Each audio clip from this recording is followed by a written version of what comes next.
Welcome to Fear-Free Childbirth Podcast with Alexia Leachman, the weekly 9-month podcast to help parents-to-be look forward to their fear-free childbirth. Alexia is a pregnancy and head trash clearance coach and the author of Fear-Free Childbirth, How to Have a Stress-Free Pregnancy and a Positive, Pain-Free Birth. As a mum who's had 2 fear-free and pain-free births, Alexia wants to share with you how she overcame her pregnancy and childbirth fears so that you can look forward to having a fear-free birth too.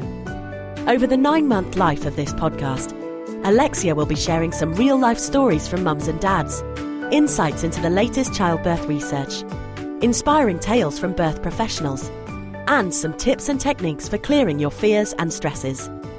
If you would like to receive a free chapter from her book, then head over to fearfreechildbirth.com, where you can also sign up for her email series, How to Have a Stress-Free Pregnancy.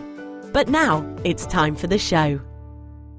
Hello and welcome back to the Fear-Free Childbirth Podcast. This is me, your host, Alexia Leachman, and thank you so much for joining me today. Now, today's episode is a bit like a mug of hot chocolate by a roaring fire, because it's the kind of episode that you just want to snuggle up with a cup of hot chocolate or a cup of tea or something like that, and it just makes you feel good. So why am I saying this?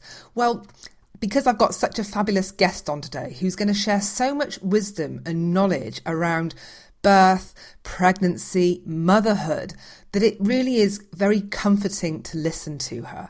Today I'm going to be speaking to Kicki Hansard, and Kicki has been working as a doula educator since 2002. She's also trained and studies with some of the greats of the birthing world, including Ina May Gaskin and Sheila Katzinger. So she really is somebody who knows her birthing stuff, her pregnancy stuff. She's also the mum of 2 kids, so she's well into motherhood as well. So she's really like a wise old friend that knows much more than you do if you're new to that whole birthing motherhood journey.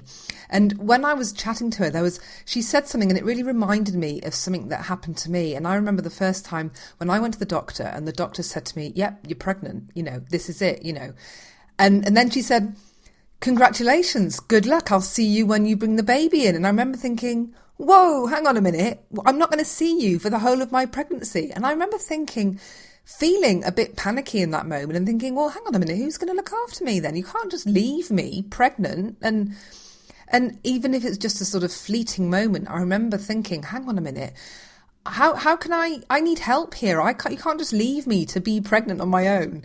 And of course you have your regular midwife visits and all that kind of stuff. But I do remember that in that moment, I feel like I needed somebody to just say, hey, come here and let me just talk this through with you and just tell you how it's going to be.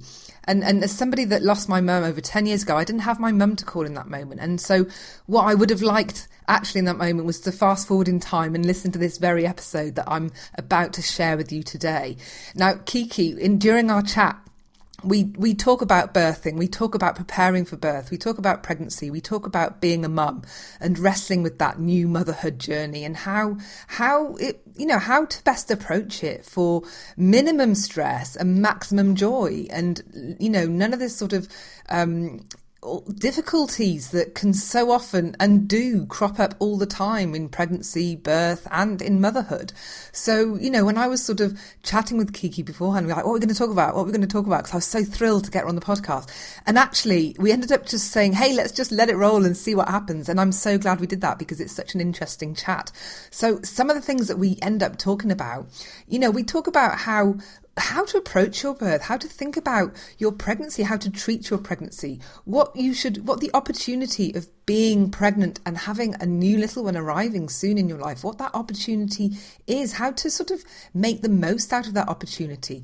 She also talks a lot about her new book, which is out, and she's giving away a free chapter, and you can grab hold of that free chapter right now on the fearfreechildbirth.com website. So if you just go to the show notes for today's episode, which you'll be able to find at fearfreechildbirth.com/Kicki, that's Kicki, super easy to remember, then you can get a free chapter from her new book, which is called The Secret of Birth.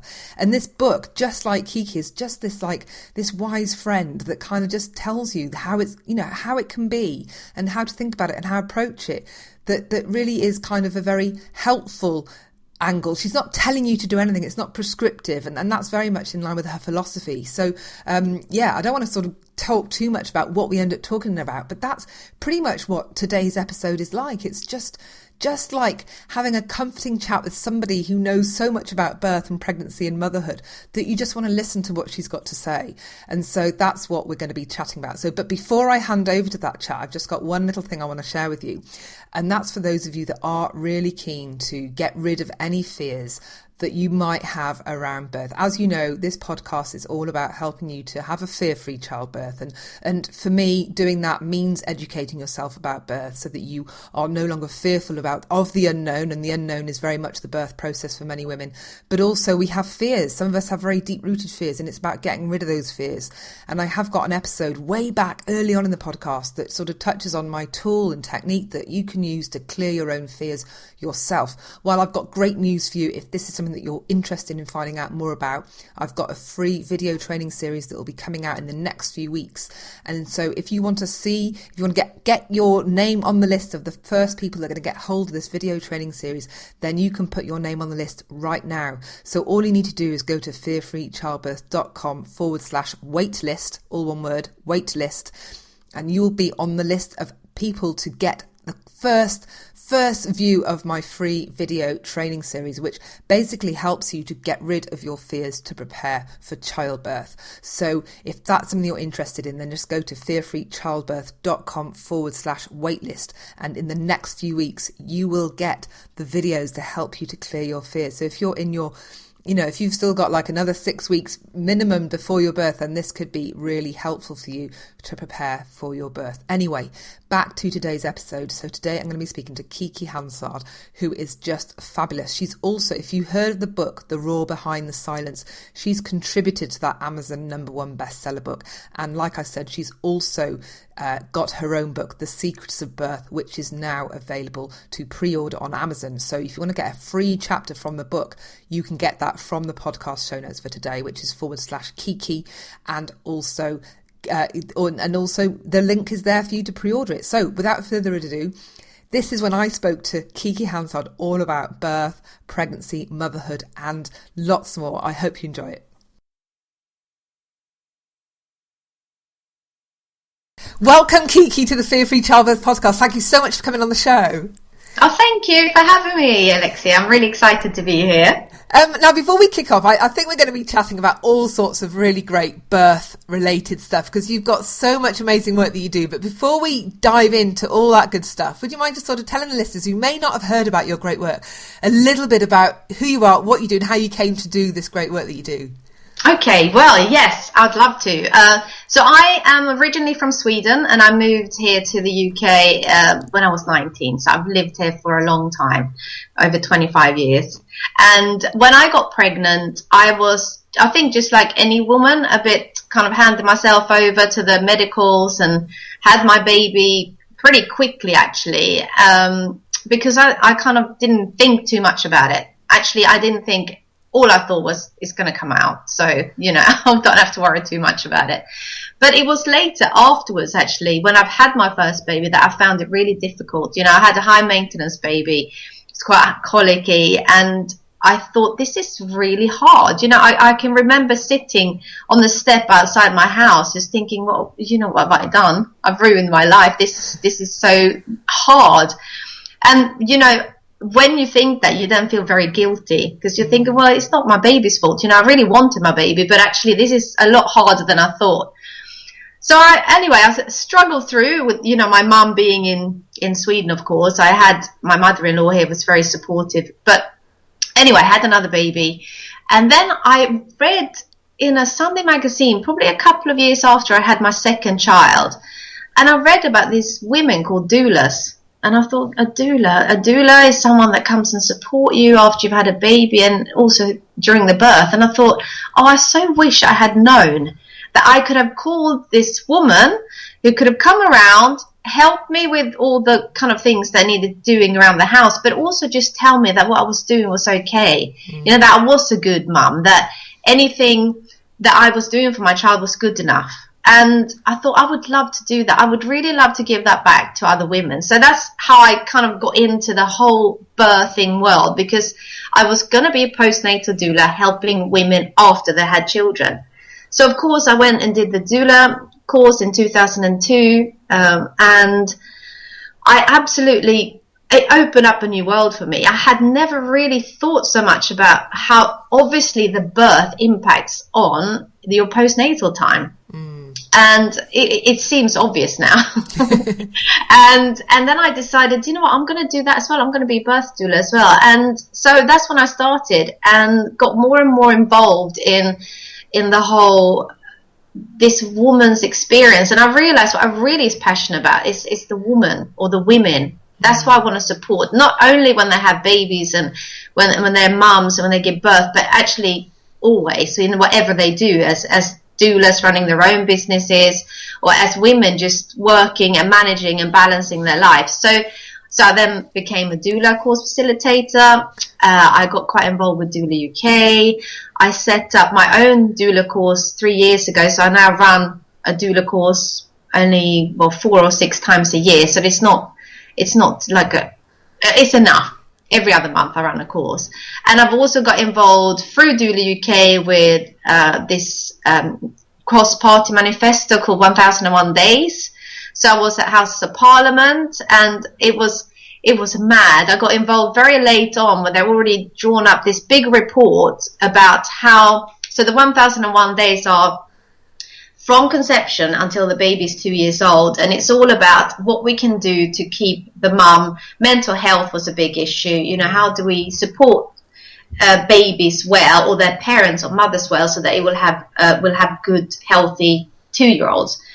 But birth was not really much part of the report at that point, and breastfeeding wasn't even mentioned. So now I'm sitting in the House of Parliament, in the Big Ben building. Yeah. It's actually called the Palace of Westminster, I think. And I'm looking around, there's all these, baronesses and MPs and little me, and I carefully, I put my hand up, and the chair, he says, yes, you next. And I was so nervous, and I managed to squeak out something on the lines of, well, I am sure there's evidence to back up that the way a woman births her baby has an impact on her well-being and on the baby's well-being. And he said, oh, yes, but no one's given evidence for that, so we haven't included it in the report. So I said, well, I can give you some evidence. Oh, brilliant. Doula UK can do it. And we got 24 hours to do that. Wow. And it was mad. And so they did actually then, not only was birth more included in the report, but they also added a whole thing on breastfeeding, like an addition to the whole manifesto. So, yeah, so that was my latest big challenge. Wow. and you're in the middle of, you're about to launch a new book as well, aren't you? Yes. So tell us a little bit about the book. Yes, I've written a book. It's called The Secrets of Birth. And I decided that I wanted to write a book that was slightly different than all the books that you can get out there. There's so many on pregnancy and childbirth, as I'm sure you're aware of. Yeah. So I wanted to write a book that was going to be more full of information for women to choose for themselves, rather than the 5 steps to the perfect birth kind of a book. The book contains basically, the secrets are that you don't have to train to give birth. Women often feel they have to study and train before the big event, and it's actually physiological. It's something that happens in your body. There's one chapter on where to give birth, choosing your place of birth. There's also with some discussions about the prescriptiveness of childbirth. This whole idea that you can give everyone the same information when we're all so different. And there's also about being a mum, that you don't have to be perfect, which I've discovered myself, that it's okay to just muddle through and do the best you can, and that's absolutely fine. So the overall theme, I would say about the book, is also about birth being an experience which women can learn so much from. It doesn't matter how the birth is. as in it doesn't have to be a certain way for it to qualify as a good birth experience, for example. It's just whatever you go through during birth, you always learn something. And those skills that we learn as we give birth, but also as we become mothers and have children, are skills that you can actually apply to all areas of your life. And I don't think women, or that we actually look at it like that, as birth being a gift or an opportunity for learning and for growth. Certainly when I was in my first pregnancy, I used my pregnancy as a huge opportunity to just tackle a lot of my own mental and emotional negativity, I guess, because I was so terrified of the birth that I used my pregnancy to just deal with all my fear and get rid of it. And I was amazed at how that it was quite an intense period of internal work, to be honest.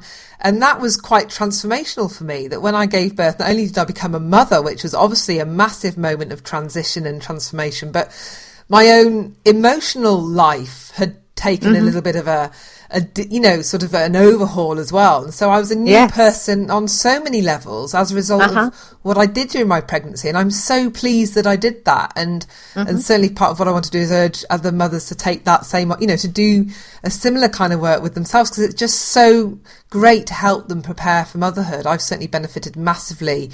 But like you're saying, not just in motherhood, but in other aspects of my life, in terms of all the things that I learned about myself as I prepared for that birthing moment, so it's really great that you're talking about that as well.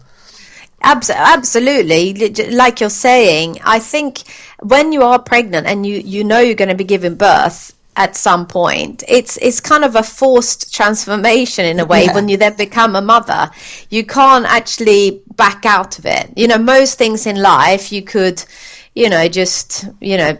decide not to do it, or come up with an excuse to not, I'm not going to be a mum now. You can't really do that. You have to actually be a mum at some point. So all this work that you can do, just looking at yourself and learning more about yourself, I think you discover that in birth. I think it's a big discovery after you've given birth, just what kind of a person you are and what areas that you might want to do some work with, or just accept that that's how you are. So it's not, I guess what I'm saying is everything is what it is, and the easier and the quicker you accept kind of what's going on around you, I think the easier your life becomes. When I say it's not kind of surrendering and giving up, it's more of a being flexible, have a flexible mind, so you can be open to everything that's new and changing and feel comfortable with that. And I think birth and becoming a mother is just such a great opportunity for that transformation or change to happen. And it might take a while, but if you're open, especially as a new mum, which I found was the fight against wanting it to be normal again. I didn't want it to be like it was. I wanted to be normal. I wanted to get things done. I wanted to, go back to like it used to be. And that struggle was actually what was painful, not actually what was going on around me. That I had to feed the baby all the time, and I didn't sleep very much, and I didn't get out some days. And when I actually managed to look at it as, I should enjoy this. This is only now. This is this time now, and then it will never come again. And it doesn't matter if I can't, clean the house every Thursday like I used to do, or, that I don't get to do all these long lists of things I want to do. That's when it became easier. And I think that is something that new mums really, if they can look at that and try and do that themselves, they will enjoy it more. So that's that acceptance piece, really, isn't it? It's accepting the way that things are. And I know I had that struggle for a while. I think, when you have your first one, you still try and pretend that you kind of haven't got one in a weird way, and try and carry on with this normal life, the life that you had on before. But, I think, it's all right, I can just add kid, and I'm just who I was, but with kid. And it's like, and it's only now I've had two that I'm kind of like accepting that I'm a mum. And it's like, okay, get rid of the small car, the small sporty hatch. It's not going to work with two kids and prams. Get the big mum car. I'm kind of embracing mumhood now in a way that I wasn't before I was trying to still pretend to be the younger me, and it's taken a while. But you're right, just accepting and embracing where you're at and who you are makes such an easier journey, doesn't it? It does, absolutely. Yeah. And you just get a new normal. Things will be a new normal. But then that's the thing with kids. I think that's the other great thing, is this lesson in being flexible. And actually, all the time you come up with stuff that, well up inside you with your kids. I've got teenagers now, and one of my children just got her driving license last week. Wow. Yeah, I know. And it's all this kind of this need we all have to control things, like especially me, and I feel it coming up, and I have to kind of stop myself, and I'm thinking, that's so great. If I didn't have these children, if I didn't have this experience, I would not be challenging myself every day when stuff comes up, and I'm thinking, oh, come on, really question yourself. And I think it's exactly the same in a birth, but if women don't see it as that opportunity, or that there is the chance of doing this work during this time, they're not going to really realize that they can. So I think that's kind of the message as well. I want women to see what an opportunity birth is, rather than what they see every day on the TV, One Born Every Minute or other programs like that, which just portrays birth as, like our inherited punishment from days long gone by. We should suffer in childbirth. It's so crazy that we've let whatever society turn this beautiful thing into something that women fear so much. Now, you mentioned earlier on when you talked about your book about this idea of this prescriptive nature of birth, and I wouldn't mind just sort of talking a little bit more about that, and if you could just sort of talk a little bit more about what do you mean by that, and how do you want to kind of move us away from that idea? I think the prescriptiveness I'm talking about is the ways that, you have to birth this way. For example, I know that all kind of different types of hypnobirthing is really helpful to couples to prepare for birth. But it's when it's sold as this is the way. If you do this, then you won't feel any pain and you'll have a really good birth. However, what happens if the woman doesn't have a very good birth, or she finds it really difficult to use these techniques, then the blame is always put on the mum. She probably didn't do it right. It's the same with active birth. You should be active and move around all the time. Not necessarily all women want to be active and move around all the time. I've been with women they've just lied on their side the whole labor, literally lifted one leg and had a baby. They haven't been active at all. So when you tell women that this is the one way, or this is what you should be doing, women stop then to listen and feel, what does it feel like inside? What do I really want to do this? Instead, they are, desperately looking for a way, which doing it the right way, of course, because you don't want to feel that you're doing it wrong and that you do some damage. But also, I think you stop to really feel what it is you want to do as a person. So I guess it's difficult because society is like that. Everyone wants a list. This is what you do. Tick them off, and then you have done it right.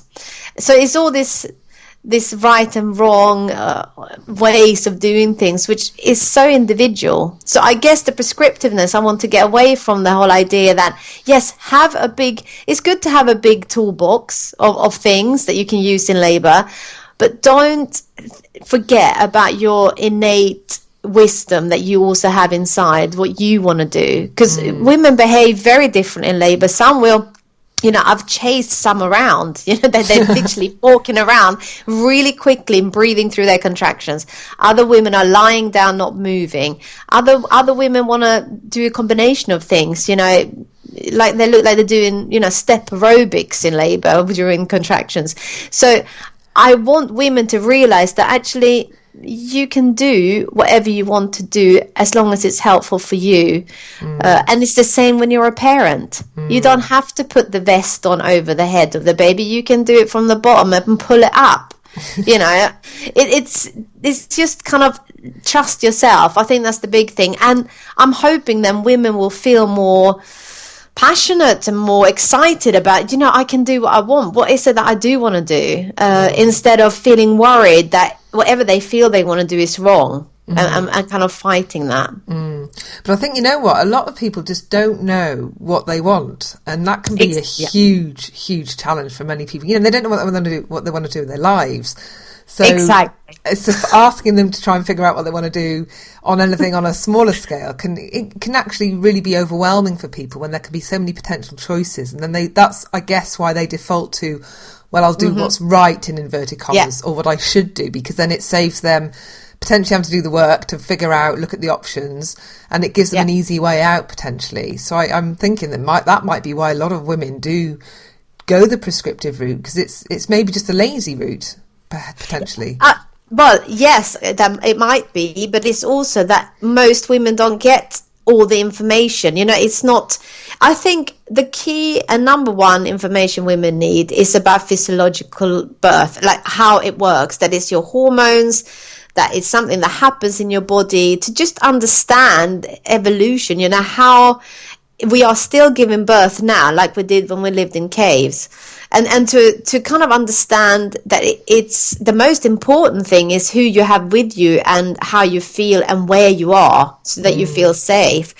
And I don't think that's actually always told, in antenatal preparation classes. It's more about, these are the different options for pain management. These are your different stages of birth and labor. And I think the antenatal information needs to be more basic, as in this is a physiological process that happens in your body, and there are reasons which will prevent this happening, because that's how we survived. We stop birth if we feel threatened.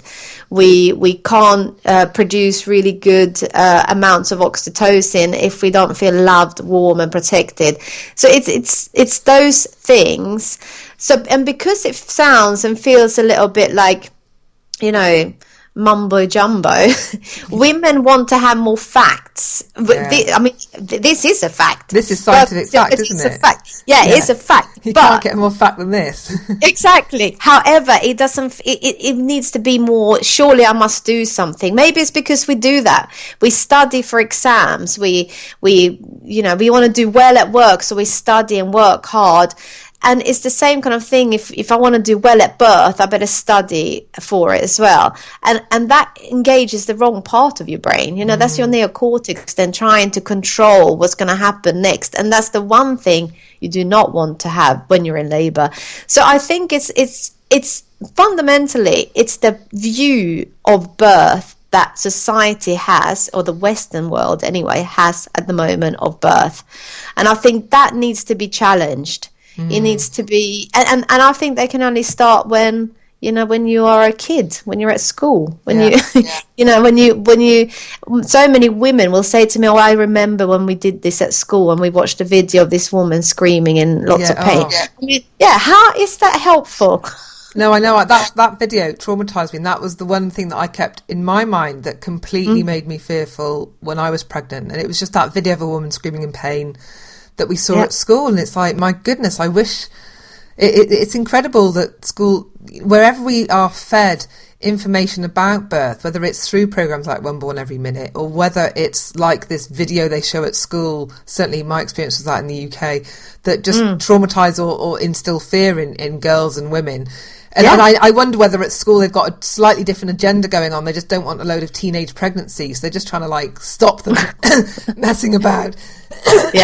Excuse me. But actually they could do much better by educating about that whole birth process, so that there's more understanding about it, because there isn't any. And it's amazing when you think half the population are going to likely to go through this process or this experience, and nobody knows that much about it. And yet it's what our race relies on for its continuity and survival. It's staggering when you think about it like that, isn't it? I know it's scary, and it's shocking. And when you grow up fearing birth, and then you add all the media, the headlines, and I think it's the way women are always kind of just a byproduct of the birth. You know, you read something in a headline in the paper and it says, you know, husband catches baby in car park. You know, or delivers, even the worst word, you know, husband delivers baby in car park. Where was the woman? It's like there was no woman involved. So we kind of been conditioned, and actually once you're pregnant, that there's a baby in growing, you kind of have no control over your body or what happens to it. It's like you have to hand yourself over to be delivered of this baby, which takes away all the power from the woman. And you know, you can ask if there's like some bigger agenda going on, because it's a powerful thing to actually be able to give birth. Yeah, and I think a lot of women who are able to embrace that birthing moment and really look forward to it and embrace it and reclaim their power from it, find it an incredibly empowering experience. And I think this is the only time that the word empowering with women is right to use, because it's true. It really taps into the female power that is innate within them, and that they can carry into all aspects of their lives and take that feeling, that confidence, that knowledge that they can do anything. They can birth a baby, and that is the most incredible thing ever, and carry that into all aspects, and yet many don't, and that's so tragic on many levels.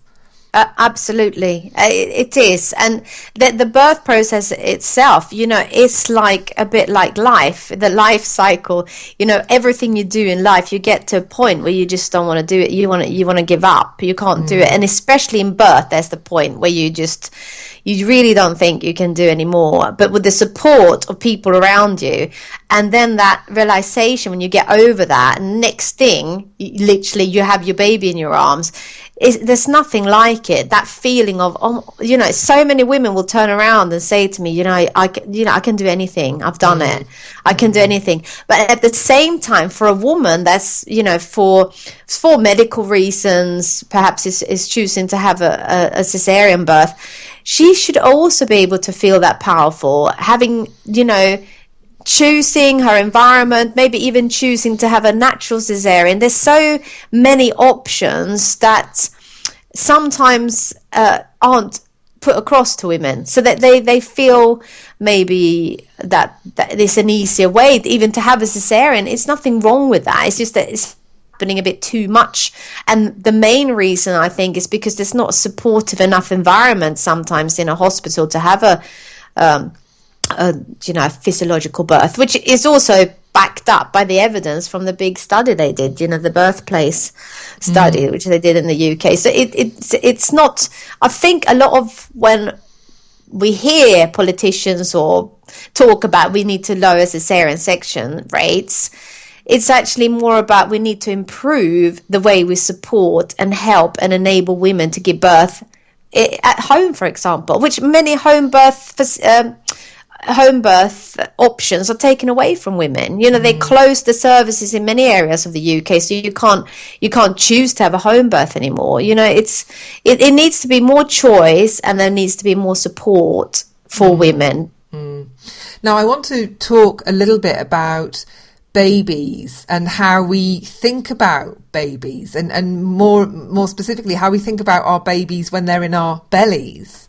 Yes. Because I recently read a fascinating book by a guy called David Chamberlain. I'm going to do a podcast about his work later on, so I'll be diving a little bit more into this anyway. But we had a little pre-chat before we started recording about this, and we both feel quite passionate about it. So I just wanted us to talk a little bit about it.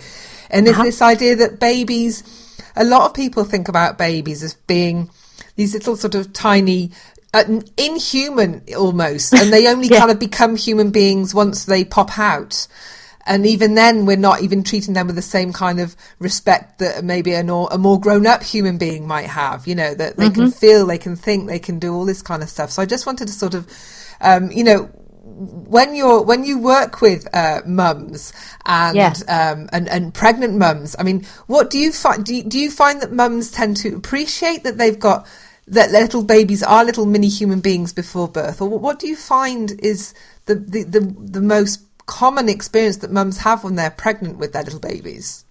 Yeah, but I would say that the most common experience is not that they think of their baby as a person. I mean, they kind of understand, obviously, it is a person on one level, but on another, I will often hear women say things like, I want to, what books should I read so that I can prepare for how to, I don't want to make a rod for my own back, with this baby. I've heard of friends that have problems because they've been too, they held their baby too much, or they responded too quickly to the baby. And it always fascinates me that, if that was another human being, so anyone in your family, if they're upset or if they need something from you, you try and do that for them.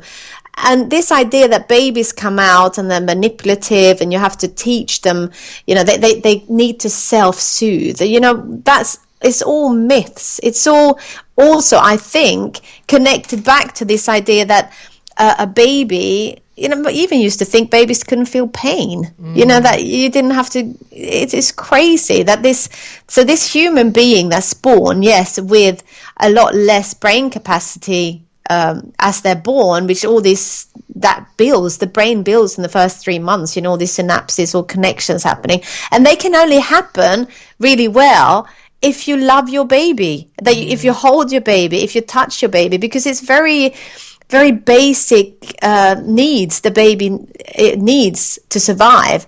And this baby will tell you that they need some of those things by crying, which is their only, all they can do. So I think this book you talk about, I've done workshops with Anna Weval, who also talks a lot about this conscious birthing and how a baby actually, even the government, you could say, with this 1001 days, they're looking at from conception. So they're recognizing that from conception, that person that's growing and everything that happens in the womb, like Anna Weval talks about, you're marinating in your own mother's emotions as a baby, which is like quite a big thing to say, but it's very true. It is very true. So we need to start thinking of a baby as a person, and when they arrive in this world, like, what is the best way for this person to arrive in the world? What's the impact on this person if they're born in a way that maybe could have been avoided if we had educated the mother more, if she'd had better support, if she'd had more knowledge. So I think it's a very interesting and I'm sure it's going to be coming up more and more, this whole thing. Yeah, the idea that that the baby can understand, that the baby can hear. There's research that shows that if you read bedtime stories to your baby while they're in their tummy, they'll show a preference for that story once they're outside of your belly. They have memories of certain episodes that they can hear through the belly as well when they're in their tummy.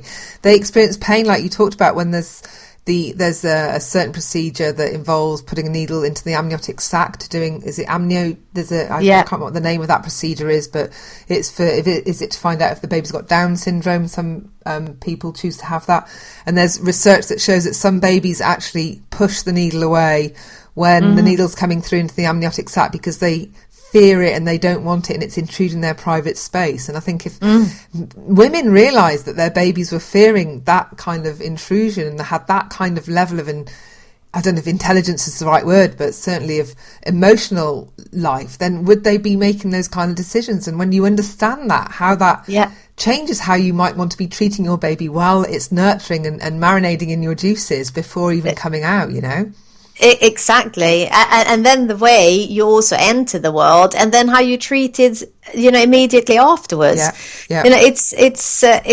It's quite shocking sometimes in America, for example, when they put all this suction into the baby's mouth as soon as it comes out, or even in the UK when they just carry the baby off somewhere to do the same thing if it's not really screaming as soon as it comes out. There's lots of procedures on babies that, it's not only upsetting to the mum to watch, but also the impact on that baby, which is, how does that translate? Especially the whole attachment theory, the baby attachment to the mother, how crucial that is, and how important it is that you do touch your baby, you do hold your baby, you do respond to your baby. Well, for some reason there's this fear of having a child that's going to be too dependent on you. It's like we mustn't respond to the baby because it's going to be too dependent, and then that's going to be really difficult. They will never be able to leave home. When actually it's the exact opposite. The more you respond to your baby, the more you hold your baby, the stronger and secure that attachment is, the more likely they are to not need you, because they're safe in the world. In their world, they know they're safe. There's always people there to support them, so they don't need to be near their mum and dad all the time.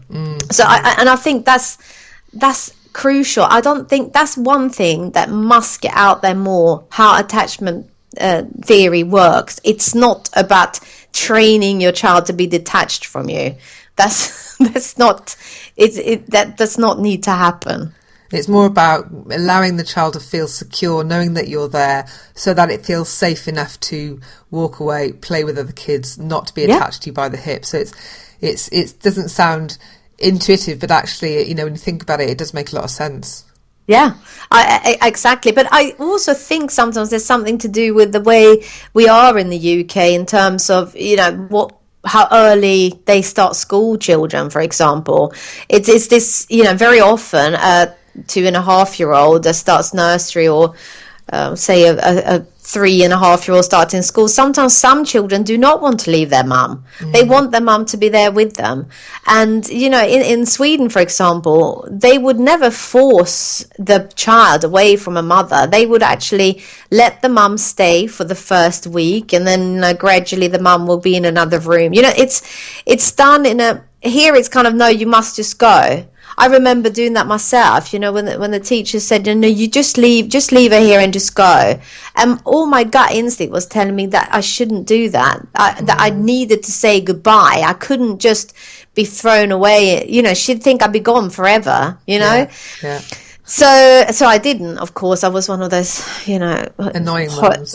Annoying mums that decides that she knows what's best for her child. So I think we do. Mums worry about what everyone else think as well, and we do compare what we do with other children. And my child can ride a bike and yours can't. It's all this kind of competition, which I don't think is always healthy or helpful.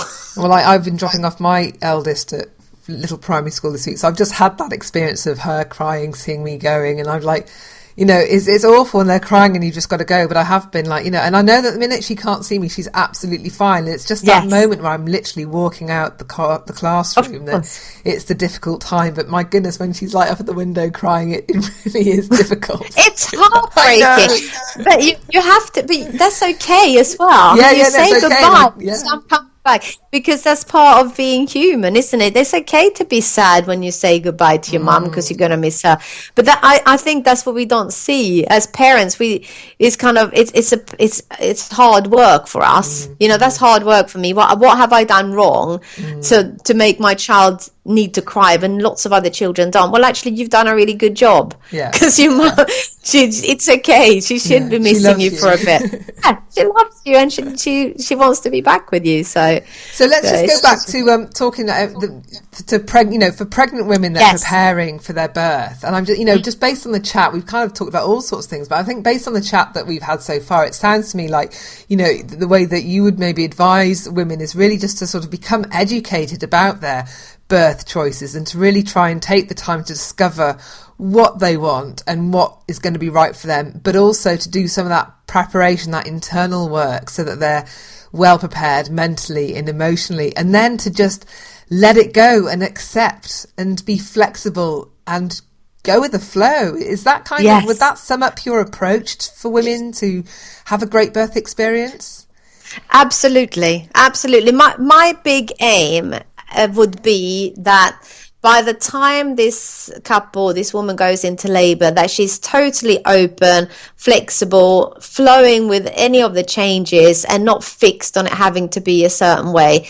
And I think if women are part of the experience, as in, they're talked to, things are explained to them, sometimes they might even need a little time just to get their head around that the birth experience is going to be different to how they were hoping it was going to be, it can still be a good experience.